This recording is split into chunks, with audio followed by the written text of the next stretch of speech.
गुरु ब्रह्म महिमा अलेख शरण। नमस्कार दर्शक वृंद, आपण मानंकु आजिर राशिफल कार्यक्रम मु एस कुमार स्वागत जनाऊँगी। प्रतिदिन निजर राशिफल जानिबा पाई गुरुकृपा यूट्यूब चैनल को सब्सक्राइब करंतु और पाखरे थिबा बेल आइकन को प्रेस करी ऑल नोटिफिकेशन ऑन करी दियंतु, जहा फଳରେ आमे जेतेबेले वीडियो अपलोड करिवो प्रथमे आपण वीडियो देखि पारिबे। आमर यही वीडियो रे आपण संपूर्ण पंचांग सहित मेष ठारू मीन पर्यंत 12 गोटी राशिर राशिफल विषय रे जानि पारिबे। वीडियो को दयाकरी शेष पर्यंत देखंतु। वीडियोटी भल लागिथिले वीडियो को लाइक करंतु एवं आपणक प्रियजन पाखु शेयर करी जणांतु। एबे आसंतु जानिबा आज दिनर संपूर्ण पंचांग विषय। आज 2024 मसीहा मई मास 21 तारिख मंगलवार, दिल्ली शराब्द सन 1431 साल, स्वाधीन भारताब्द 77 वर्ष, महिमाद 197 वर्ष। उत्कल गजपति श्री श्री गजपति दिव्यसिंह देव महाराजांकर 67 अंक।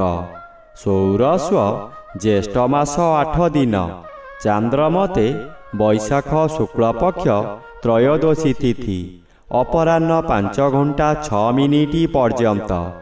आजिर सूर्योदय विरजा क्षेत्र को 5 घंटा 10 मिनिट, वृष लग्न सुनुदंड 59 गते उदय। आजिर सूर्यास्त विरजा क्षेत्र को 6 घंटा 12 मिनिट, बिछा लग्न 1 दंड 15 लिता गते अस्त। आज तुला चंद्र 60 दंड, चित्रा नक्षत्र मल प्रातः 5 घंटा 28 मिनिट पर्यंत, एहा परे स्वाति नक्षत्र। आज जन्मित शिशुर तुला राशि वैश्यवर्ण दानवगण, प्रातः 5 घंटा 28 मिनिट गते देवगण। आज मृत व्यक्तिर 1 पाद पुष्कर दोष, निषिद्ध खाद्य। आज बाईगण भोजन निषेध अटे। अपराह्न 5 घंटा 6 मिनिट गते बीरी भोजन निषेध अटे। आजिर अमृत जोग प्रातरु दिबा 7 घंटा 34 मिनिट मध्ये, दिबा 9 घंटा 10 मिनिट गते 11 घंटा 34 मिनिट मध्ये, दिबा 2 घंटा 22 मिनिट गते 3 घंटा 10 मिनिट मध्ये। सूर्यास्त ठारू रात्रि 7 घंटा मध्ये एवं रात्रि 12 घंटा 36 मिनिट गते शेष रात्रि 3 घंटा मध्ये। आजिर महेन्द्र जोग दिबा 11 घंटा 34 मिनिट गते 12 घंटा 22 मिनिट मध्ये, दिबा 1 घंटा 10 मिनिट गते 1 घंटा 58 मिनिट मध्ये एवं रात्रि 8 घंटा 36 मिनिट गते 10 घंटा 12 मिनिट मध्ये। आजिर काल बेला दिबा 1 घंटा 21 मिनिट गते अपराह्न 3 घंटा मध्ये। आजिर 12 बेला दिबा 6 घंटा 48 मिनिट गते 8 घंटा 22 मिनिट मध्ये। आजिर काल रात्रि रात्रि 7 घंटा 37 मिनिट गते 9 घंटा मध्ये।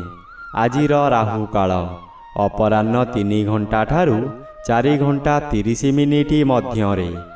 आजिर घात चंद्र नाही, प्रातः 5 घंटा 28 मिनिट गते मिथुन राशिर घात नक्षत्र, घात तिथि नाही, मकर राशिर घात 12। बंधुगण एबे आसंतु जानिबा मेष ठारू मीन पर्यंत 12 राशिर राशिफल विषय रे। राशिचक्रर प्रथम राशि मेष राशि। आज मेष राशि जन्मित व्यक्ति मानक सकाशे द्वितीय स्थान रे रवि और सप्तम स्थान रे चंद्र गोचर करुछंती। उभय रवि और चंद्र अन्य ग्रह द्वारा बाधा पाउथिबारु आज मध्यम फल मिलिब। परिवार रे अशांति भोगिबे, सुख हानि घटिब। स्वामी स्त्री मध्यरे सामान्य कारणरू झगड़ा हेब। आपणकर आय कमिजिब, आय व्यय प्रायतः समान रहिब। जहा आशा करिथिले ताहा मिलिब नाही। मथा विचलित होई पारे, विपरीत खबर पाई व्यथित हेबे। ରାଶିଚକ୍ରର ଦ୍ୱିତୀୟ ରାଶି ବୃଷ ରାଶି। ଆଜି ବୃଷ ରାଶି ଜନ୍ମିତ ବ୍ୟକ୍ତିମାନଙ୍କ ସକାଶେ ଜନ୍ମର ବି ଅନ୍ୟ ଗ୍ରହ ଦ୍ୱାରା ବାଧାପ୍ରାପ୍ତ ଅଛନ୍ତି, ଅଶୁଭ ଫଳ ପ୍ରଦାନ କରିବେ ନାହିଁ। ଷଷ୍ଠ ସ୍ଥାନରେ ଚନ୍ଦ୍ର ଗୋଚର କରୁଛନ୍ତି, ଶୁଭ ଫଳ ମିଳିବ। ଷଷ୍ଠ ଚନ୍ଦ୍ର ବଳବାନ ଚନ୍ଦ୍ର।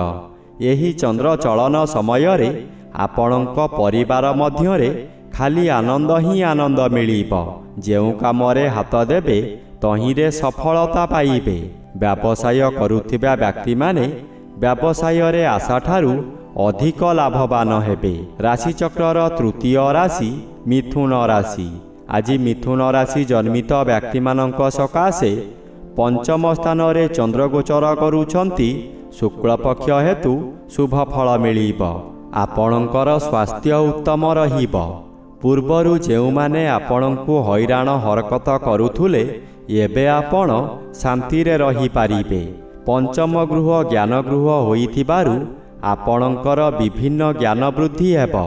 ଆପଣଙ୍କ ଉପସ୍ଥିତ ଜ୍ଞାନ ବଳରେ ଆପଣ ବହୁ ବଡ଼ ବଡ଼ ବିପଦରୁ ମୁକୁଳି ଯିବେ। ବହୁ କାମରେ ହାତ ଦେଇ ଆପଣ ସଫଳ ହେବେ। ଶୁଭ କର୍ମମାନ କରିବେ। ରାଶିଚକ୍ରର ଚତୁର୍ଥ ରାଶି କର୍କଟ ରାଶି। ଆଜି କର୍କଟ ରାଶି ଜନ୍ମିତ ବ୍ୟକ୍ତିମାନଙ୍କ ସକାଶେ ଚତୁର୍ଥ ସ୍ଥାନରେ ଚନ୍ଦ୍ର ଗୋଚର କରୁଛନ୍ତି, ଅଶୁଭ ଫଳ ମିଳିବ। ଆପଣ କାହାରି ପ୍ରରୋଚନାରେ ପଡ଼ି ବହୁ ସ୍ଥାନ ଭ୍ରମଣ କରିବାକୁ ଯିବେ। ଆପଣଙ୍କର ସଞ୍ଚିତ ଧନମାନ ଅଯଥାରେ ଖର୍ଚ୍ଚ କରିବେ। ଚତୁର୍ଥ ଗୃହ ବିଦ୍ୟାଗୃହ ଓ ମାତୃଗୃହ ହୋଇଥିବାରୁ ବିଦ୍ୟାର୍ଥୀମାନେ ବିଦ୍ୟା ପଠନରେ ଦୁର୍ବଳ ରହିବେ। ମାତାଙ୍କର ଶରୀର ପୀଡ଼ା ହେବ। ଥଣ୍ଡା କାଶ ଆଦି ଲାଗି ରହିବ। ଆପଣଙ୍କର ଦୁଃଖ ପରେ ଦୁଃଖ ମାଡ଼ି ଆସିବ। ରାଶିଚକ୍ରର ପଞ୍ଚମ ରାଶି ସିଂହ ରାଶି। ଆଜି ସିଂହ ରାଶି ଜନ୍ମିତ ବ୍ୟକ୍ତିମାନଙ୍କ ସକାଶେ ଦଶମ ସ୍ଥାନରେ ରବି ଓ ତୃତୀୟ ସ୍ଥାନରେ ଚନ୍ଦ୍ର ଗୋଚର କରୁଥିବାରୁ ଆଜି ଦିନଟି ଅତି ଶୁଭ ଫଳ ପ୍ରାପ୍ତ ହେବ। ତୃତୀୟ ଚନ୍ଦ୍ର ବଳବାନ ଚନ୍ଦ୍ର। ଏହି ଚନ୍ଦ୍ର ଚଳନ ସମୟରେ ଆପଣଙ୍କର ସ୍ୱାସ୍ଥ୍ୟରେ ଉନ୍ନତି ଘଟିବ। ପୂର୍ବରୁ ଥିବା ରୋଗମାନ ଅପସରି ଯିବ। ଶରୀରର ତେଜ ବୃଦ୍ଧି ହେବ। ଯେଉଁ କାର୍ଯ୍ୟ କରିବାକୁ ଚାହିଁବେ ତହିଁରେ ସଫଳତା ଲାଭ କରିବେ। ହଠାତ୍ ଆପଣଙ୍କର କୌଣସିଠାରୁ ଶୁଭ ଖବର ପାଇ ମନର ବଳ ବୃଦ୍ଧି ହେବ। ବ୍ୟବସାୟରେ ଅଧିକ ଲାଭବାନ ହେବେ। ଧନ ସଞ୍ଚୟ କରିବାର ଦିନଟିଏ। ରାଶିଚକ୍ରର ଷଷ୍ଠ ରାଶି କନ୍ୟା ରାଶି। ଆଜି କନ୍ୟା ରାଶି ଜନ୍ମିତ ବ୍ୟକ୍ତିମାନଙ୍କ ସକାଶେ ଦ୍ୱିତୀୟ ସ୍ଥାନରେ ଚନ୍ଦ୍ର ଗୋଚର କରୁଛନ୍ତି, ଶୁକ୍ଳପକ୍ଷରେ ଦ୍ୱିତୀୟ ଚନ୍ଦ୍ର ଆପଣଙ୍କୁ ଶୁଭ ଫଳମାନ ଦେବାର ପରିଲିଖିତ ହୁଏ। ଆପଣଙ୍କର ତେଜ ବୃଦ୍ଧି ହେବ। ଆପଣଙ୍କ ଚାହାଣୀରେ ଶତ୍ରୁମାନଙ୍କୁ ମିତ୍ର କରି ଆପଣ କାର୍ଯ୍ୟରେ ଲଗାଇବେ।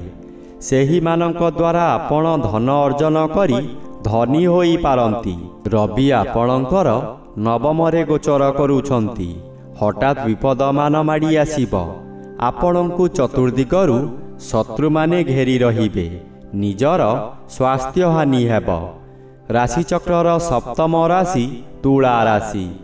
ଆଜି ତୁଳା ରାଶି ଜନ୍ମିତ ବ୍ୟକ୍ତିମାନଙ୍କ ସକାଶେ ଅଷ୍ଟମ ରବି ଅନ୍ୟ ଗ୍ରହ ଦ୍ୱାରା ବାଧାପ୍ରାପ୍ତ ଅଛନ୍ତି, ଅଶୁଭ ଫଳ କମ୍ ମିଳିବ। ଶ୍ରୀଚନ୍ଦ୍ର ବାଧାପ୍ରାପ୍ତ ଅଛନ୍ତି, ଶୁଭ ଫଳ ମିଳିବ ନାହିଁ। ପ୍ରତ୍ୟେକ କାର୍ଯ୍ୟକ୍ରମରେ ଆପଣଙ୍କୁ ବିରୋଧ ଆସିବ। ପେଟ ଗଣ୍ଡଗୋଳ ହେବ।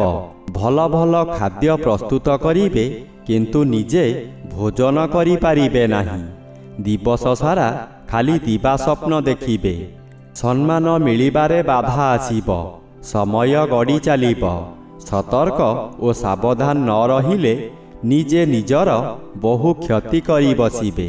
ରାଶିଚକ୍ରର ଅଷ୍ଟମ ରାଶି ବିଛା ରାଶି। ଆଜି ବିଛା ରାଶି ଜନ୍ମିତ ବ୍ୟକ୍ତିମାନଙ୍କ ସକାଶେ ସପ୍ତମ ରବି ବାଧାପ୍ରାପ୍ତ ଅଛନ୍ତି, ଅଶୁଭ ଫଳ ପ୍ରଦାନ କରିପାରିବେ ନାହିଁ।